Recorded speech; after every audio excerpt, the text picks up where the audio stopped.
तो वैसे गुजरात में वोट बांटने को तैयार है। उनका ट्रैक रिकॉर्ड भी यही बताता है, क्योंकि मौजूदगी कांग्रेस से लेकर आपको भारी पड़ सकती है।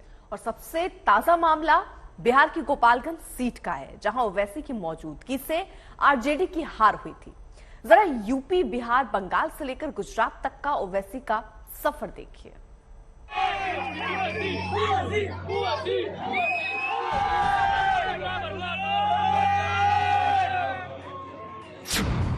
क्या विपक्ष के लिए ओवैसी ब्रेकर हैं?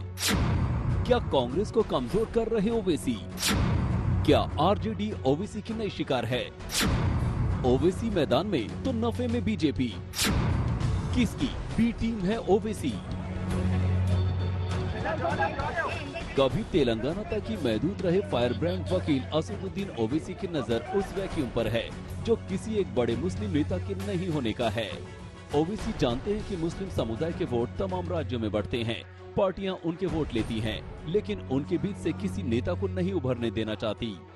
और इसी के साथ ओवैसी एक के बाद एक राज्यों में मुस्लिम वोट हासिल करने के मकसद से जुटे हैं। अब उन्होंने दलितों पर भी नजर जमाई है। सूरत की ये तस्वीर देखिए, जहां उनके हाथ में अंबेडकर की तस्वीर है।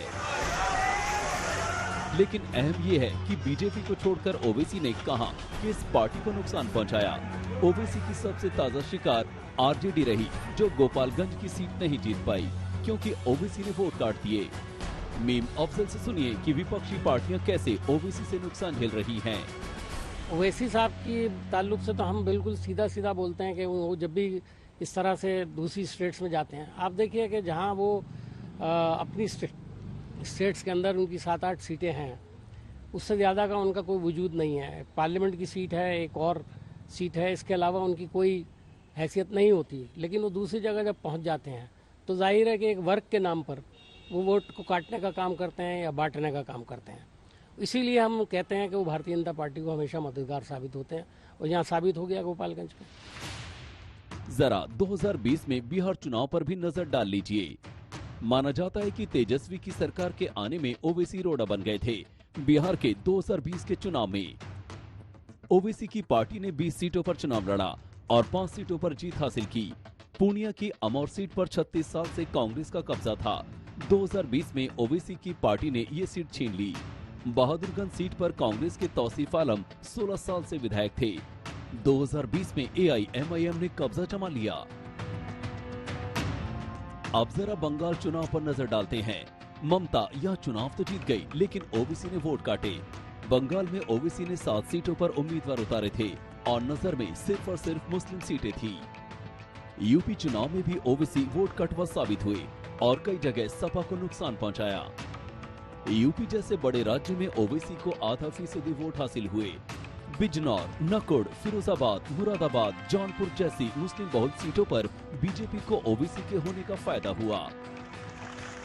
आरजेडी के शिवानंद तो साफ कहते हैं कि अब ओवैसी को लेकर सतर्क रहेंगे।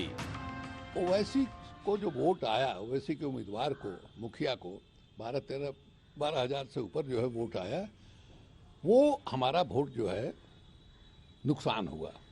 इस बात को हम कबूल करते हैं। इतना एक्सपेक्ट हम लोग नहीं कर रहे थे। हम लोगों को अंदाज था कि 2000, 3000, 4000 के अंदर जो है वो उसी के उम्मीदवार जो है सिमट जाएंगे, लेकिन उनको 12,000 वोट मिलेगा, ये इसकी उम्मीद हम लोगों को नहीं थी। इसके बारे में हम लोग दिखवाते हैं क्या हुआ, कैसे हुआ, और उस पर हम लोग आगे सतर्क रहेंगे। ये हमको भी वैसे ये मिला। और अब ओवैसी गुजरात के मैदान में है और आप से लेकर कांग्रेस में बेचैनी है। जाहिर तौर पर ओवैसी ने कांग्रेस से लेकर आप और आरजेडी से लेकर एसपी तक की नींद उड़ा दी है। ब्यूरो रिपोर्ट, आज तक।